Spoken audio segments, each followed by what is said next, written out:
अस्सलाम वालेकुम everyone, welcome back to my channel. आज हमारा जो टॉपिक है वो है स्टैट 100 का टॉपिक नंबर 24 और इसमें अब यहाँ से आपका मेनली सोल्यूशन का काम स्टार्ट हो जाता है। इससे पहले हमने छोटी मोटी डेफिनेशंस की हैं जो कि आपको रिटन के लिए आ सकती हैं, लेकिन यहाँ से अब आपका जो क्वेश्चन आपने सॉल्व करनी है उससे रिलेटेड सारा यहाँ से आपका काम स्टार्ट होना है। तो चले हम इस वीडियो को स्टार्ट कर लेते हैं। अच्छा जी, तो सबसे पहले आपने ये देखना है कि हमारे पास दो तरह का डेटा होता है, ठीक है। एक हमारे पास होता है ग्रुप डेटा, एक हमारे पास होता है अनग्रुप डेटा।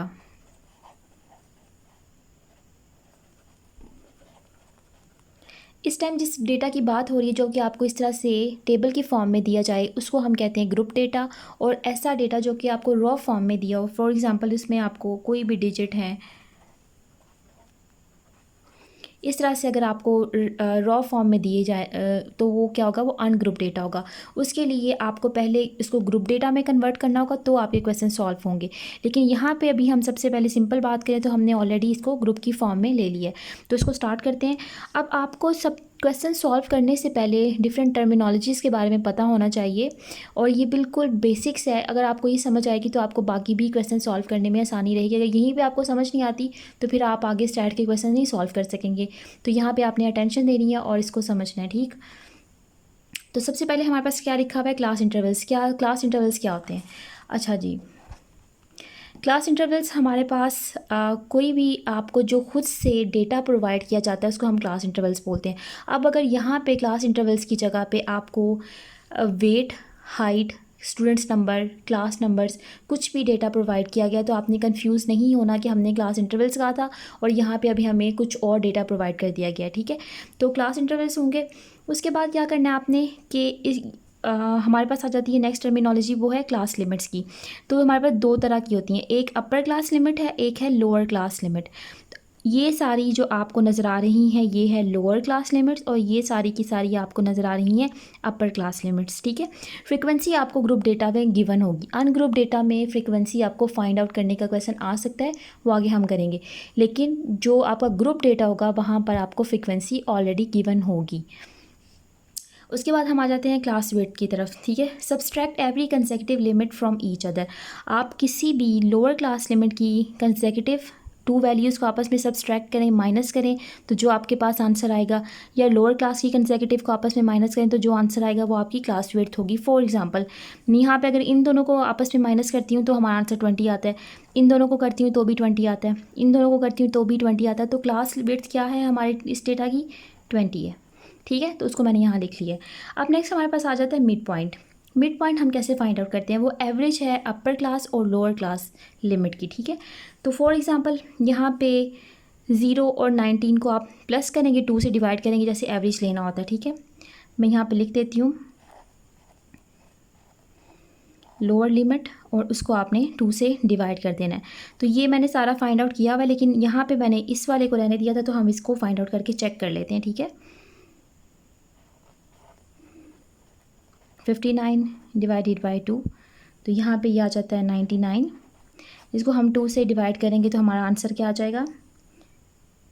49.5, ठीक है। तो यहाँ मैं लिख लेती हूँ 49.5। इस तरह से आप मिड पॉइंट को फाइंड आउट कर सकते हैं। ये भी क्वेश्चन एग्जाम में आता है, सही हो गया। उसके बाद लास्ट हमारे पास क्या चीज़ है? क्लास बाउंड्रीज़ क्या होती हैं? तो क्लास बाउंड्रीज़ हमारे पास क्या है कि किसी भी लोअर क्लास लिमिट में से आपने 0.5 को माइनस करना है और अपर क्लास लिमिट में आपने 0.5 को ऐड कर देना है, तो आपकी क्लास बाउंड्रीज आ जाएंगी, ठीक है। इसको करने की रीज़न क्या है कि आपके हर एक लिमिट में 1 डिजिट का डिफरेंस है। For example 59 60, 79 80, 39 40। तो जो 1 नंबर हमारा है उसको हमने किस तरह से इसमें एडजस्ट करना होता है कि लोअर क्लास में वो 0.5 को हमने माइनस करना होता है, अपर क्लास में हमने उस 0.5 को ऐड करना होता है।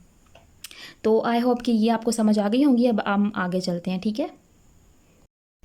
ओके, तो अब नेक्स्ट हम एग्जांपल इसमें सॉल्व कर लेते हैं। तो यहाँ पे ये आपकी ग्रुप वाली एग्जांपल मैंने ली है, ठीक है। इसमें आपके पास हाइट रेंज दी हुई है, तो मैं इसको आपकी क्लास इंटरवल्स बोलूँगी, तो आपने इस बात पे परेशान नहीं हो जाता है। ये आपकी क्लास इंटरवल्स हैं।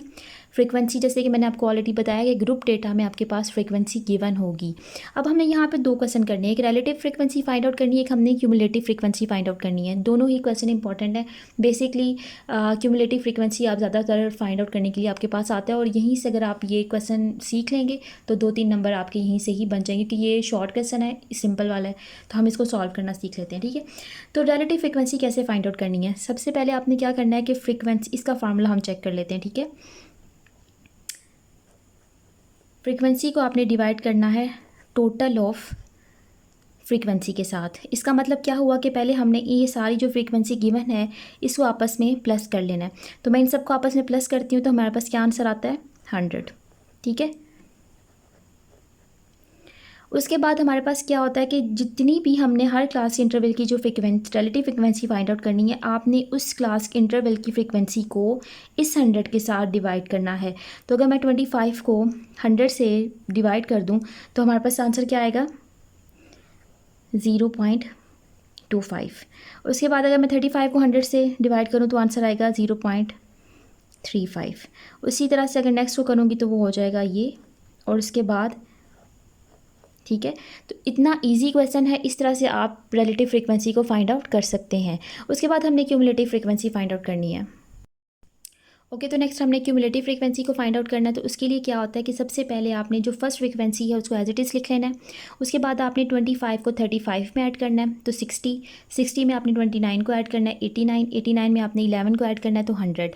इस तरह से हम लोग क्यूमुलेटिव फ्रीक्वेंसी को फाइंड आउट कर सकते हैं। अब 2 तरह की क्यूमुलेटिव फ्रीक्वेंसी होती है, एक हाई एक लो। लो में हमने क्या करना है, सिर्फ लास्ट से स्टार्ट करना है, तो लास्ट वाली वैल्यू को आप एज इट इज़ लिखेंगे, और उसके बाद 11 में आप 29 को ऐड करेंगे जो आंसर आएगा। उसके बाद आप 35 को ऐड करेंगे, और इस तरह से आप ऊपर की तरफ जाएंगे, और इस तरह से लो क्यूमुलेटिव फ्रीक्वेंसी आप फाइंड आउट कर सकते हैं। हाई क्यूमुलेटिव फ्रीक्वेंसी वही है जो हमने यहाँ पे फाइंड आउट की है। अगर आपको एग्जाम में ये क्वेश्चन आता है कि फाइंड आउट क्यूमुलेटिव फ्रीक्वेंसी और लो या हाई साथ में मेंशन नहीं है, तो फिर आपने high cumulative frequency find out करनी है। ऊपर से लेके नीचे तक जाना है, सबसे पहले 25 और नेक्स्ट फिर 25 में 35 को प्लस करना है। इस तरह से आप ऐड अप करते जाएंगे और क्यूमुलेटिव फ्रीक्वेंसी फाइंड आउट हो जाएगी।